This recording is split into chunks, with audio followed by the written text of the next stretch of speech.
네, 오늘의 글로벌 교육 뉴스를 브리핑해드립니다. 코로나로 인해 전 세계 어린이들도 힘겨운 시간을 보내고 있는데요.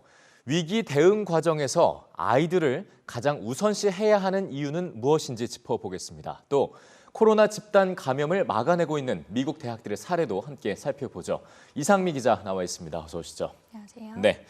자, 영국의 아동청소년위원회가 지금 같은 위기 상황에서는 그 누구보다 아이들을 우선시할 수 있는 정책과 지원이 필요하다고 강조를 했네요.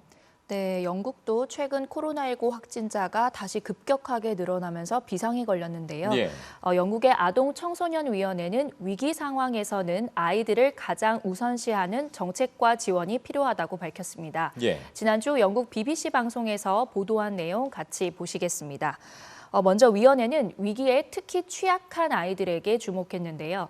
코로나 위기가 닥치기 전에도 영국에서는 약 220만 명의 아이들이 가정폭력, 약물이나 알코올 의존증이 있는 부모, 또 정신건강에 심각한 문제가 있는 부모 밑에서 지내고 있었는데요. 예. 위원회는 장기간의 이동 제한 조치로 인해서 이런 유해한 가정 환경에서 지내는 아이들의 숫자가 대폭 늘어났을 것이라고 추정했습니다. 네. 또 학교가 문을 닫은 것도 아이들에게는 부정적인 영향을 미쳤다고 분석했는데요. 역시 취약계층 아이들의 성취도 격차가 더 벌어질 것으로 예상을 했습니다. 네.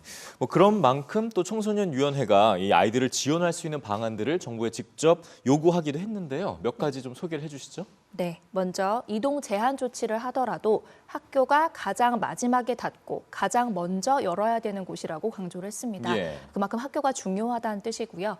또 학교에 지원된 10억 파운드의 보조금은 코로나로 가장 큰 손해를 입은 취약계층의 아동들과 또 빈곤계층의 아동들에게 중점적으로 지원해야 한다고 했습니다. 예. 또 가족들이 집세를 내지 못해서 거리로 쫓겨나지 않도록 집세가 밀린 가정을 보호하는 주택 지원 정책도 필요하다고 지적했습니다. 만 12세 이하의 아이들은 친구들과 만나서 놀 수 있도록 또 예외를 허용하자는 그런 제안도 나왔는데요. 네. 사회적 거리두기로 인해서 다른 가족들과 만나는 모임도 제한이 되는데 아이들이 있는 가정은 예외로 하자는 겁니다. 위원회는 이런 제안과 함께 지난 6개월 동안 정부 정책들이 아동을 우선하지 않았다는 점을 좀 지적을 했고요. 또 정부가 당장 행동하지 않으면 코로나19는 세대 간 위기로 이어지게 될 수 있다며 대책 마련을 촉구하기도 했습니다. 예, 확실히 아이들을 중심에 두고 있다는 게 좀 엿보이는 부분이고요. 네. 자, 이번에는 미국으로 좀 가보죠. 미국 대학에서 집단 감염 사례가 계속해서 나오고 있거든요. 그런데 이런 상황에서 또 일부 대학들이 이 코로나 전파를 성공적으로 막아내는 사례들이 엿보이네요. 네, 뉴욕타임즈 보도 함께 보시겠습니다.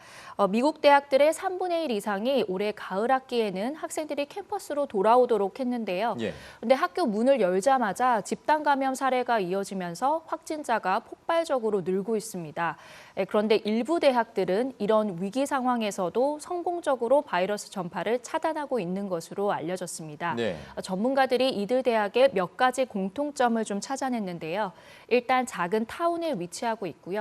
파티 등 클럽 활동을 최소화하면서 사회적 거리두기를 적극적으로 시행한 게 감염을 막는 데 좀 도움이 된 것으로 보입니다. 예. 하지만 가장 중요한 요인으로 꼽히는 건 바로 광범위한 검사입니다. 코로나 감염을 발견하고 또 전파를 막는 데 가장 좋은 방법은 증상이 있는 사람이나 없는 사람이나 빠르고 빈번하게 검사를 하는 건데요. 예. 그런데 이렇게 광범위한 검사는 비용과 시간이 많이 든다는 점이 문제입니다. 그렇죠. 사설 연구소에 맡기면 며칠씩 걸리기도 하고 또 일반적인 검사를 받는데도 $150 정도가 든 것으로 알려졌는데요. 그래서 미국의 이제 뉴 잉글랜드 지역에 있는 100여 개의 대학들은 MIT, 하버드와 연계된 대규모 연구소인 브로드 인스티튜트와 협력해서 이 문제를 해결했습니다.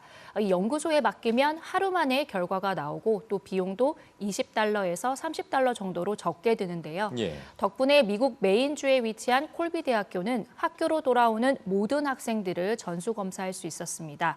그리고 2,000명의 전교생과 임직원들은 매주 2번씩 검사를 받고 있습니다. 네. 또 다른 대규모 대학들은 학내에 있는 연구소를 통해서 자체 검사를 시행하면서 낮은 감염률을 유지하고 있습니다. 네, 이 합리적인 비용을 바탕으로 해서 주기적인 광범위한 검사가 이루어질 수 있다는 거 우리도 좀 주목해 보면 좋겠습니다. 이상미 기자 수고했습니다.